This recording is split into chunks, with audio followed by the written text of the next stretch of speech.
The first thing I remember is the cold. Not the kind of cold that bites your fingers or seeps into your bones, but the kind that burrows into your chest, into the hollow where your heart should be, and sits there, watching, waiting. I woke on the floor of a small, damp cell, my head pounding and my mouth dry as the dust that settled in the corners.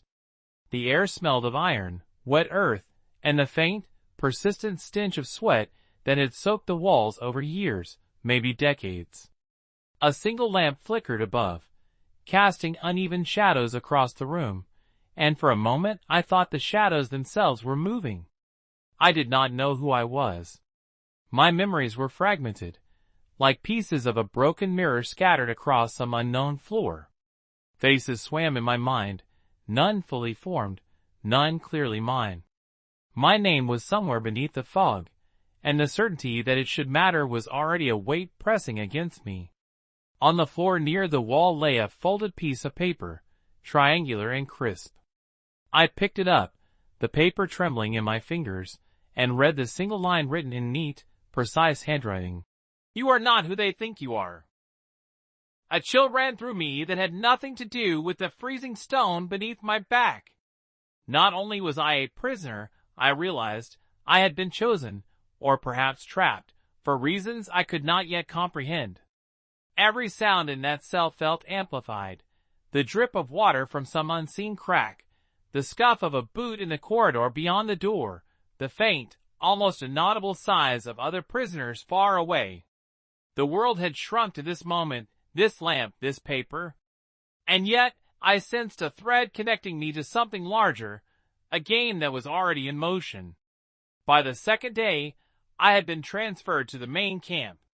The journey had been silent, save for the occasional barked orders from the guards and the clink of shackles against iron railings.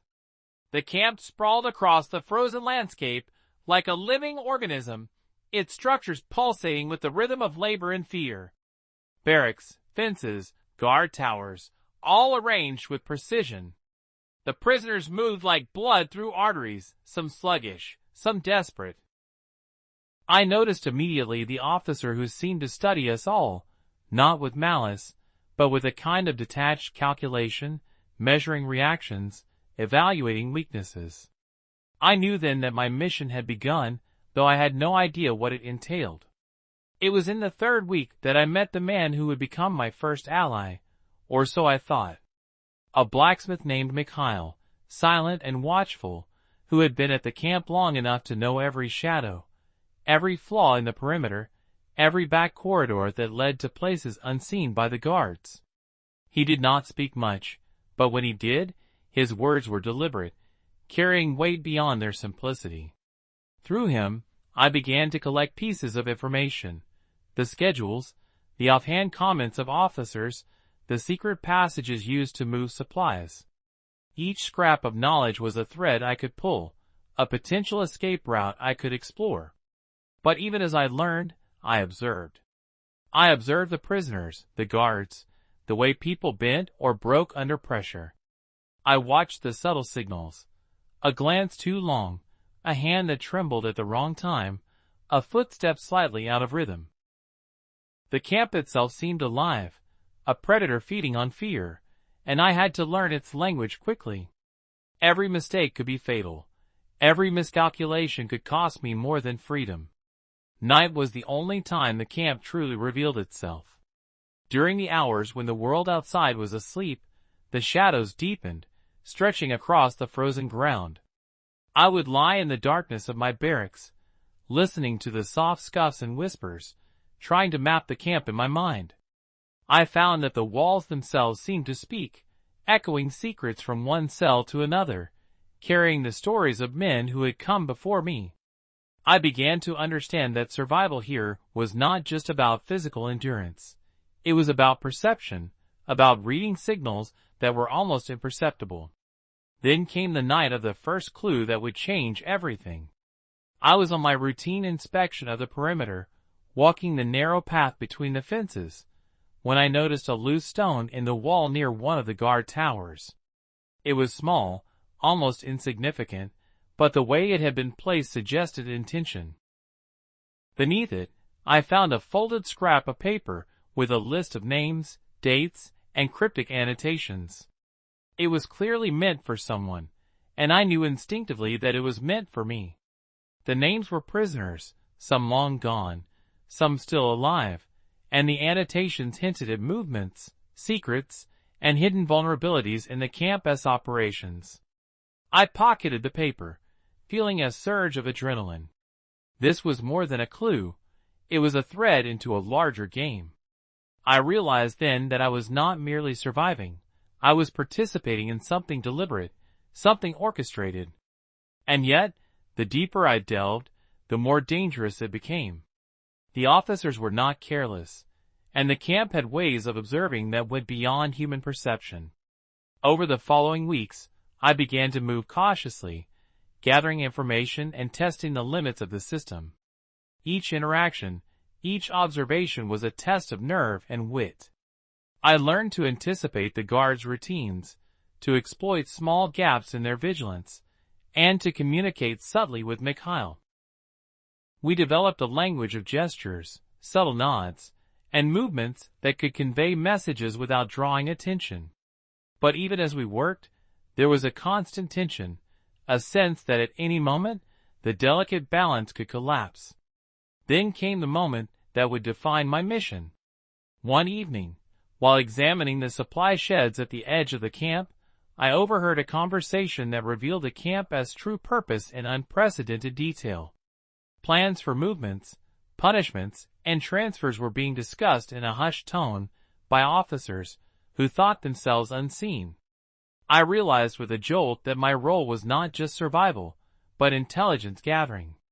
Every scrap of information I collected could alter the course of events, potentially saving lives or sealing fates. But with knowledge came risk. The officer's suspicion was subtle, almost imperceptible at first. A glance too long in my direction, a pause in conversation when I approached, small adjustments in patrol routes. I began to sense that someone was watching, someone who knew I was more than I appeared. The weight of the mission pressed upon me, and sleep became a luxury I could not afford. One night, Mikhail approached me with a warning. "They watch not only with eyes," he said quietly, "but with minds that anticipate, with patterns we cannot always see. Trust is a weapon and a weakness. Be careful." His words lingered long after he left, echoing in the silence of my barracks. I understood that the game had shifted. It was no longer just about survival or information, but about perception, deception, and strategy. The days blurred into one another, a rhythm of labor, observation, and subtle maneuvers. I memorized patrol schedules, identified weaknesses in the barracks, and mapped the hidden corridors that snaked through the camp like veins. Each discovery brought both hope and dread, a reminder that knowledge in this place was as dangerous as ignorance. I began to plan, not just for immediate survival, but for escape, for a chance at freedom that seemed both tantalizingly close and impossibly distant. And then, one night, the impossible happened. I discovered a concealed compartment behind a stove in the mess hall. Inside were documents detailing not only the camp's operations, but also lists of names, including prisoners marked for transfer, interrogation, or execution. The handwriting was meticulous, almost clinical, and yet it carried the weight of life and death. I realized that this was the key, the reason I had been placed here, to extract, to learn, and to use this information to change the course of events. With the documents hidden in my jacket, I felt a mix of triumph and terror. Every step I took from that moment was fraught with peril. Guards were alert, patrols shifted unpredictably, and the atmosphere seemed charged with unseen tension. I had become a player in a game far larger than myself, a single thread in a vast web of surveillance, strategy, and survival. As the first part of my mission progressed, I became increasingly aware of the psychological weight of my role. Every interaction was a test, every gesture potentially revealing more than intended.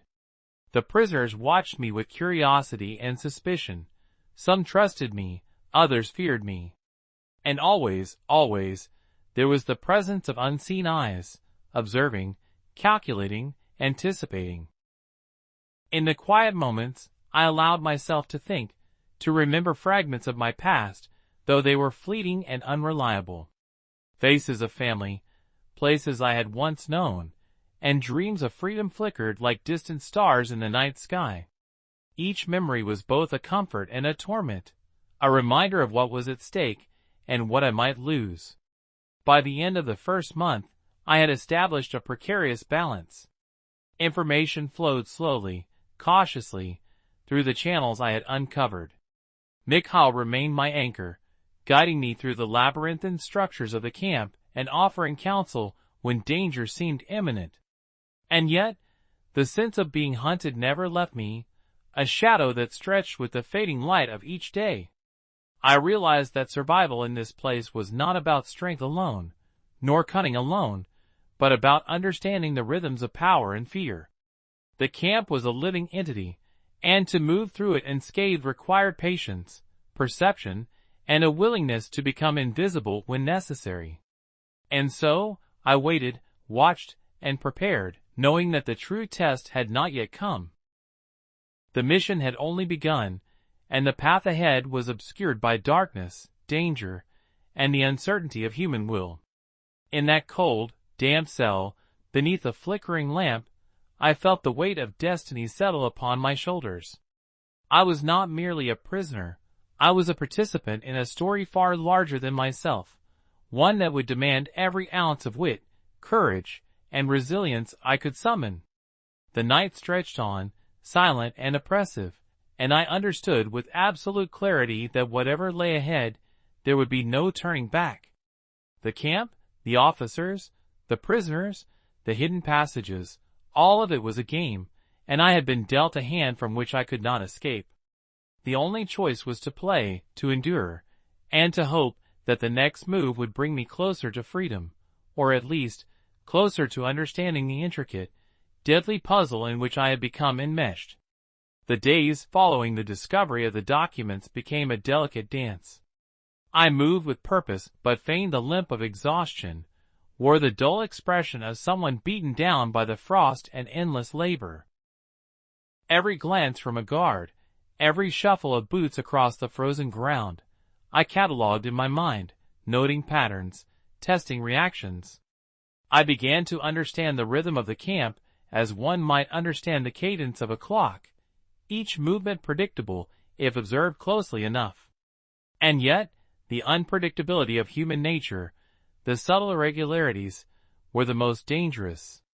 Mikhail and I met in whispers and shadows, exchanging coded signals that could mean life or death. "They've changed the guard rotations near the west fence," he said one night, the smoke from his small fire curling in the cold air. "It will be tighter for a week, but after that, there will be a window. Small, but enough." His eyes, reflecting the faint orange glow of the fire, held the weight of experience, and I knew he had calculated risk in ways I could barely follow. I had to remind myself constantly that my mission was not escape alone. The documents contained names, locations, and secrets that could alter lives, even beyond the gates of the camp. Each new revelation I uncovered brought with it a surge of fear that threatened to paralyze me, a sense that every step I took was being watched, every miscalculation noticed. I began to sleep lightly, if at all, listening for the slightest disturbances, dreaming of shadows and whispers that were not there, or perhaps were. One morning, as frost clung to the edges of the barracks windows, I noticed a subtle shift in behavior among the prisoners. A young man, no older than 20, kept glancing toward the guard towers, his hands trembling as he worked with the rations. He muttered under his breath, fragments of a conversation with someone else, and I realized that the information I had gathered could be slipping through channels I did not control. I approached him cautiously. "Watch your steps," I whispered, careful to appear as harmless as the rest. "Silence can save you." He nodded, fear plain on his face, but the tremor in his hand suggested he understood little. The camp was a web of secrets, lies, and survival tactics. Officers whispered among themselves, prisoners whispered, and even the animals seemed to move with calculated caution. The geese near the frozen pond, the stray dogs that scavenged near the perimeter, they were all part of a larger ecosystem of observation. I began to notice small signals, a footprint in the snow slightly off from the rest, a piece of straw that had been moved overnight, the faint scent of tobacco carried in the wind. Every detail mattered. Weeks passed. The routine of labor, inspections, meals, and punishments became predictable, almost hypnotic. But within this monotony, I maneuvered, slipping between shadows, memorizing patrol patterns, and occasionally finding brief moments to inspect the documents I had hidden beneath the floorboards of my bunk. One page contained a list of officers' routines. Another detailed locations where transfers and interrogations occurred. I realized the campus inner workings were more complex than I had imagined, and the more I learned, the greater my responsibility became. Then came the first real test. One evening, as I returned from the work detail near the timber yard, I saw movement at the far edge of the camp, figures I did not recognize. Shadows melted into the darkness, but the glint of a knife caught the moonlight. I ducked behind a stack of logs, heart pounding, and watched as two men passed, speaking in low tones. They were not officers I knew. They were strangers. Intruders? Allies? Spies? I could not tell, and the uncertainty was worse than the fear of being caught. I waited until they disappeared, then retraced my steps to the barracks. Mikhail met me at the door, his face tight with concern. "You were seen," he said, "or at least suspected. Be careful. They are testing reactions, probing for weaknesses. IV noticed new patrols. Someone is looking for information, or for you." The weight of his words sank into me. Every movement from that moment on had to be precise, measured, and cautious. At night, I lay awake on the wooden boards of my bunk, thinking about the stakes. The documents were dangerous, yes, but even more dangerous was the knowledge that the camp itself was aware that someone among us was different, someone capable of understanding the rules and bending them without breaking. I felt the eyes of the unseen officers on me, the weight of their calculation pressing into my chest. Every choice became a puzzle, every decision a test of wit and nerve. My first encounter with the moral complexity of the mission came when I learned that one of the names in the document, an older man, weak from illness, was scheduled for transfer. If the transfer occurred, he would likely never survive the journey. I had the knowledge to intervene, but intervention carried risk. Helping him might save a life, but it could also expose my presence, my awareness, and my mission. I wrestled with the decision for days, knowing that each hesitation could be fatal. Eventually I acted. During the work detail, I feigned a stumble, diverting the guard's attention long enough to slip the man a small piece of information, an instruction to hide in a supply shed and avoid the transfer. He looked at me with wide, terrified eyes, and for a moment, I saw hope reflected back. But the action left me shaken. I had realized fully the price of interference, the delicate balance between life and death in this frozen prison. Weeks turned into months, and the tension mounted.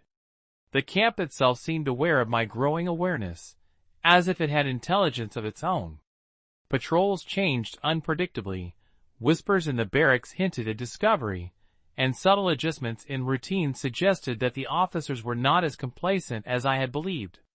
I continued to map the camp, memorize patterns, and prepare for the window that Mikhail had described. The plan for escape was forming in fragments, a dangerous puzzle that required precision and patience. The breakthrough came unexpectedly. A guard, careless and arrogant, left a key near the barracks entrance, a small, brass key, unremarkable, but potent. I noticed it during my nightly patrol, the glint of metal catching my attention. I pocketed it, knowing immediately that it was an opportunity one could exploit. That night, under the cover of darkness, I explored the corridor it opened. The key unlocked a door to a narrow passage, partially hidden behind a false wall. I moved cautiously, testing the floorboards, listening for echoes. The passage was long, cold, and smelled of damp earth. It twisted like a serpent, leading deeper underground than I expected. The passage became my secret route. I could move unseen, observe the guards, and gather information without the constant pressure of direct exposure. It was a lifeline, a thread of control in a world where control was otherwise an illusion. Through it, I began to understand the full complexity of the camp: hidden guard stations, storage rooms filled with confiscated goods, even small caches of food. Each discovery was a piece of the larger puzzle, a fragment that might, eventually, allow me to escape. But danger never slept. One evening, as I returned from the passage, I overheard officers discussing something that made my blood run cold: a rumor of a spy, someone among the prisoners who had been passing information, whose presence had been detected. The language was vague, cautious, but the meaning was unmistakable. I was being hunted. The realization hit me like a punch to the stomach. Every movement, every breath, every small gesture now carried the risk of exposure. The tension reached a peak when a fellow prisoner, one I had trusted, vanished overnight. The others whispered of transfer, of punishment, of disappearance. I could feel the eyes of the camp on me, even in the shadows, even in the hidden passage. I began to see patterns in the whispers, in the movements of guards and prisoners alike. There was a rhythm, a code, and if I could read it, I might survive. But misreading it could be fatal. One night, I made a critical decision. I used the hidden passage to reach the officer's records, documents that detailed transfers and punishments. The risk was immense. Discovery meant death, immediate and merciless. But I needed information to plan my next move, to anticipate the guards' reactions and protect those I could. I moved silently, the weight of the documents pressing against my chest, and for a moment, I felt the thrill of agency, the sharp contrast to the helplessness that had defined my arrival at the camp. Returning with the documents, I knew I had changed the stakes. The information allowed me to predict movements, understand the vulnerabilities in the system, and anticipate the next wave of transfers. I began to manipulate small events subtly, misdirecting guards, providing hints to prisoners, and creating small openings in routines that could be exploited. Every move was a gamble, every action a potential exposure. Through all of this, I realized the psychological toll of the mission. Sleep was erratic, my body ached, and my mind was constantly alert, reading signals, anticipating reactions, and planning contingencies. The line between fear and determination blurred. Every moment of triumph was tinged with dread, every small victory shadowed by the potential for failure. I had become both hunter and hunted, observer and participant, fully aware that a single misstep could undo everything. By the end of the second part of the mission, I understood that escape was no longer a distant dream, but an immediate necessity. The documents, the hidden passages, and the alliances I had forged, all were pieces of a plan that might lead to freedom. But the camp itself remained a maze of danger, its inhabitants unpredictable, and its guards relentless. Every breath was a calculation, every step a potential turning point, and the weight of responsibility for myself and others pressed heavily upon me. The night was silent, heavier than usual, as if the frost itself held its breath. I moved through the hidden passage with careful steps, the brass key cold against my fingers, the documents pressed against my chest. Each sound, my own breath, the faint shifting of snow outside, the distant cry of a guard, felt amplified in the stillness. The plan was simple in theory: reach the north fence, bypass the patrol, and disappear into the forest beyond. Simple, but in a place designed to crush simplicity, every step was fraught with peril. Mikhail waited in the shadows near the old timber yard. His presence was reassuring, but the tension in his jaw betrayed his concern. "They've added another guard near the watchtower," he whispered. "It will be tight. We move now, or wait another cycle." I nodded. Waiting was dangerous. Every moment spent in the camp increased the risk of discovery, yet moving without precision could end in immediate death. We slipped through the snow-covered grounds, the crunch of ice underfoot masked by the distant howl of a wolf. The guard's lantern swung in rhythmic arcs, predictable but still threatening. I held the documents close, memorizing the shadows, calculating distances, timing each step. The forest beyond the fence seemed impossibly far, a world of freedom and danger, yet a world I longed to reach. As we approached the north fence, a sudden noise froze me in place, a metal clanging against the frozen ground, bouncing toward the patrol route. A guard shouted, and the lantern light swept across the snow. Mikhail pressed me flat against the ground, his hand tight on my shoulder. The seconds stretched, each heartbeat like the tolling of a bell. When the guard's voice receded, we continued, slower now, every movement deliberate. Reaching the fence, we found it weaker than expected, a small gap where the frost had worn away the wire, perhaps unnoticed during previous inspections. I squeezed through first, the document still secure against my chest, then helped Mikhail follow. On the other side, the forest greeted us with a chill that cut through even the thick layers of our clothing. The trees loomed like silent sentinels, and the snow muffled our footsteps. For the first time in months, I felt a tentative sense of agency, a fragile hope that survival was possible. But hope in the Gulag was dangerous. Within the first hour, the distant shouts of guards reminded us that freedom was not yet certain. We pressed on, guided by the moonlight and a map I had memorized, moving through frozen streams and under fallen branches. The cold bit into our exposed skin, but the documents remained safe, the mission intact. Every rustle of leaves, every shadow that shifted in the moonlight, became a potential threat. The psychological weight of knowing we were being hunted pressed down on us with relentless force. We paused briefly in the hollow of an ancient pine grove, catching our breath and assessing our position. Mikhail checked the map, his eyes scanning the terrain, noting patrol routes and potential hazards. "The camp is not far," he said quietly, "but they will search systematically. We need to move carefully, maybe split up at the creek. Fewer tracks are easier to hide." I nodded, aware that this was the first real test of trust. Our survival depended on each other, yet the forest and the snow could turn even allies into liabilities. As we approached the creek, I realized how treacherous the terrain had become. Ice covered the water, but it was thin in places, and a misstep could plunge us into freezing water, leaving tracks for the guards to follow. I led the way cautiously, testing the ice with each step. Mikhail followed close, whispering instructions when necessary.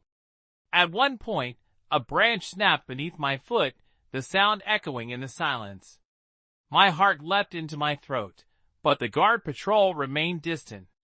I exhaled, the air fogging in front of my face, and continued. We reached the creek's midpoint, where the water ran deeper, partially hidden by snow-covered rocks. Here, the decision to split was made. I would take the western bank, Mikhail the eastern, and we would reconvene at the old cabin marked on the map.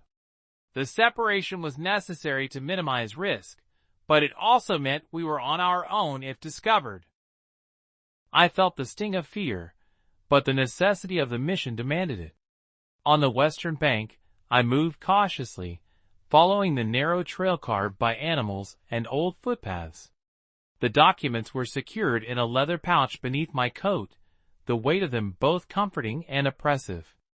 I counted steps, measured distances, and listened to the forest. Every rustle could be a predator, human or otherwise. After hours that felt like days, I reached the clearing near the abandoned cabin, the structure barely visible through the heavy snow and twisted trees.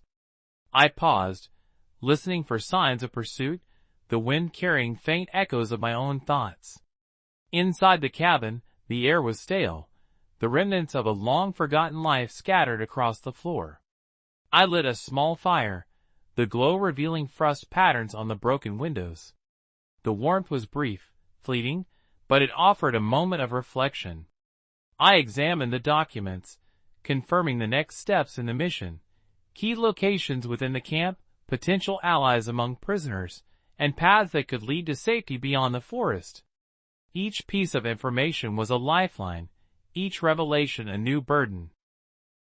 Hours passed. The wind howled outside, carrying with it the distant sounds of the camp and the relentless pursuit of the guards. I was alone with my thoughts, the psychological strain of weeks in the camp, the constant vigilance, and the moral weight of the mission pressing down. Sleep was impossible, the fear of missing a signal or a sign too great. I stayed alert, listening for every footfall, every breaking twig, every movement that might indicate danger. Mikhail arrived before dawn, moving silently, his presence a relief and a reminder of the fragility of trust in such a perilous situation. We exchanged information, compared observations, and adjusted our plans. The forest offered temporary refuge, but the camp's influence extended beyond its fences. We were still prey, still hunted, and the documents were still a beacon for those who would seek to stop us. The days following the escape from the campgrounds were a blur of movement and strategy. We navigated frozen rivers, avoided patrols, and relied on the sparse knowledge of the land. Food was scarce, and the cold was relentless, but the knowledge that we were alive, that the first step toward freedom had been taken, drove us forward. Every shadow was a threat, every sound a potential warning, but also a guide. We learned to interpret the forest as the camp had taught us to interpret fear, patterns, rhythms, anomalies. The psychological toll became increasingly apparent.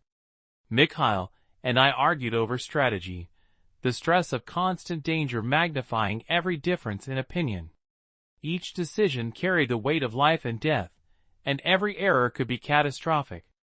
Yet, despite the tension, we also discovered a strange solidarity, a bond forged in the crucible of shared survival.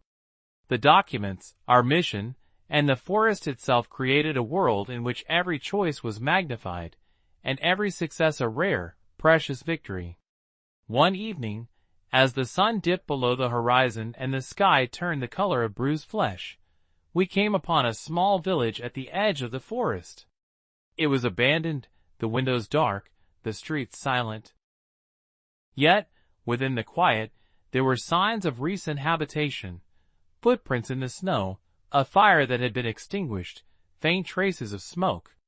We moved cautiously, aware that the village could be another trap, a point where the camp's influence extended beyond its walls. Exploration revealed that the village offered both risk and opportunity. There were supplies, food, clothing, and tools that could aid in our continued flight. But there were also dangers, potential informants, civilians loyal to the camp, or hidden patrols. Every step was measured, every sound interpreted.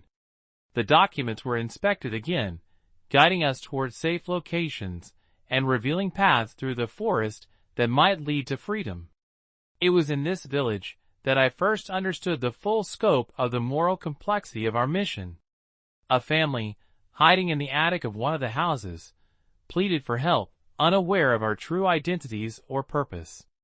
Offering assistance could compromise our position, endanger the documents, or attract the attention of the camp. Ignoring them was a moral failure, yet a practical necessity. The decision tore at me, the weight of responsibility pressing heavily. In the end, I left food and blankets in a hidden nook, a small gesture that balanced survival and conscience. The forest beyond the village loomed like a living entity, dense and threatening, yet full of promise. We pressed on, following the map paths, relying on the knowledge accumulated over weeks of careful observation and cautious movement. The documents, now fully integrated into our understanding of the camp and its operations, guided each decision. We moved with precision, aware that the margin for error was razor-thin, that the camp's reach might extend farther than we imagined. As we approached the river that marked the edge of known territory, the forest seemed to close in, the snow deepening, the wind carrying the distant howl of wolves, and the faint echoes of human activity. The river, frozen yet treacherous, offered both a barrier and a potential route to safety. Crossing it required timing, skill, and luck. One misstep could plunge us into the icy water, leave a trail for the guards, or result in injury that would make escape impossible. Every calculation had to be exact. Mikhail and I paused at the riverbank, reviewing the route. "The current is stronger than it appears," he whispered. "We must use the fallen logs, the ice bridges. Timing is everything." I nodded, my fingers numbed by cold, my mind focused entirely on the task. Step by step, we moved across the frozen river, testing each segment of ice before committing weight. The cold bit into our bodies, yet we pressed on, driven by desperation, hope, and the knowledge that retreat was not an option. By dawn, we had crossed, emerging on the far side with bruised limbs, frostbitten fingers, and a profound sense of accomplishment. The forest ahead was thick, uncharted in detail, but it offered the first true promise of freedom. We moved cautiously, aware that the campus influence might still reach us, yet buoyed by the knowledge that the first stage of the escape was successful. The journey was far from over. The documents remained a critical resource, the campus patrols an ongoing threat, and the psychological toll of constant vigilance weighed heavily.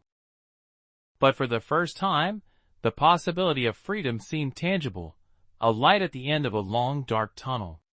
The forest, silent yet alive, became both sanctuary and crucible, testing our resolve, our trust, and our ability to endure. The morning light was weak, filtered through the mist that clung stubbornly to the valley. Frost sparkled faintly on the leaves and the thin layer of snow that covered the ground, turning each step into a cautious negotiation with slick surfaces.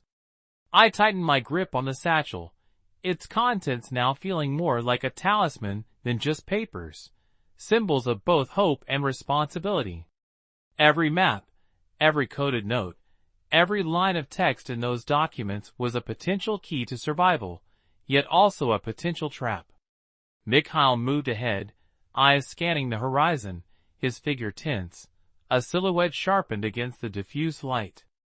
The forest had thinned, replaced by open, undulating terrain that offered little concealment. Every ridge and hill could expose us to patrols. Our pace slowed instinctively. Silence was paramount. Even the birds seemed wary, their occasional calls echoing like signals in the morning air. The valley stretched before us, a patchwork of frozen streams, jagged rock formations, and sparse underbrush. Crossing it would mean exposure, but retreating into denser forested areas risked circling back toward known patrol routes. The document suggested a less obvious path, a circuitous route along the northern ridges that would take longer but offered cover. The decision was simple yet agonizing: safety versus speed. We moved in near silence, communication reduced to hand signals and nods. Every sound, a snapping branch, the crunch of frozen snow beneath boots, even our own breathing, was amplified in the cold, still air. The tension between us, already taut from days of survival, deepened further. Mikhail's eyes, sharp and calculating, occasionally flicked toward me. There was a question there, unspoken, but unmistakable, about trust and the ultimate plan. Could we survive this final stretch together? Midway across the valley, the first signs of human presence appeared again, A faint trail of footprints partially covered by frost, evidence of someone who had passed before us. The pattern suggested caution and familiarity with the terrain, likely someone either escaping or pursuing. I stopped abruptly, signaling Mikhail. We crouched low, examining the tracks, each of us silently debating the implications. If we were being followed, the pursuit was now closer, more relentless. If the tracks were ours from the previous patrol, they could betray our exact path. Either way, the danger was immediate. We continued, choosing the ridge route. The climb was treacherous. Loose stones slid underfoot, and hidden patches of ice threatened sudden falls. Each step required full attention, and fatigue was a constant adversary. My muscles ached, my lungs burned, and the cold seeped through every layer of clothing. Yet the urgency to move forward, to reach a point of potential safety, propelled me onward. Mikhail, equally strained, remained vigilant, scanning the treeline for any sign of movement. By late afternoon, the ridge offered a clear vantage point over a wide stretch of terrain below. The sight was both beautiful and ominous. Forests, frozen rivers, and distant smoke from small settlements, the latter hinting at human activity that could either help or endanger us. From this height, I could see the thin line of footprints weaving across the snow, our path, and perhaps that of the pursuers. The documents indicated a hidden cabin a few miles down, partially camouflaged and stocked with supplies left by sympathetic locals or previous escapees. Reaching it would be critical for rest and planning. As we descended, the wind picked up, cutting through our clothing with icy precision. Visibility decreased as clouds rolled in, obscuring the landscape and muffling sounds. Each step became a gamble. The risk of falling, slipping, or being discovered increased. By mid-afternoon, I noticed movement along a distant ridge. Figures, too deliberate to be animals, moving in a pattern consistent with search parties. My stomach tightened. The pursuit had caught up, and the advantage of terrain was now neutralized. Mikhail crouched beside me, pointing toward a narrow ravine. "If we move fast, we can lose them in the folds," he whispered. The ravine was steep, treacherous, with ice-coated rocks and thin snow cover. But it offered concealment, a temporary reprieve from the watchful eyes above. We slid down carefully, boots scraping against frozen stone, hands gripping rough edges, hearts hammering. Every motion demanded precision. A single misstep could result in a fatal fall or exposure. At the base of the ravine, we paused to catch our breath, listening for any signs of pursuit. The wind had shifted, carrying sounds of distant voices and the faint clang of metal, a reminder that the campus reach was never ending. I adjusted the satchel, ensuring the documents were secure, and checked Mikhail's expression. He was grim, silent, but his eyes betrayed the same fear and determination I felt. We were both aware that one mistake here could end everything. The forest below the ravine offered partial cover, clusters of evergreens, fallen logs, and underbrush thick enough to conceal movement. Yet it also required careful navigation to avoid frozen streams, hidden gullies, and unstable ground. We advanced cautiously, sometimes crawling under branches, sometimes leaping over obstacles, always alert to the faintest sound of pursuit. The documents were consulted constantly, guiding our route and providing clues about potential dangers and opportunities. Night fell again, and with it, a new layer of terror.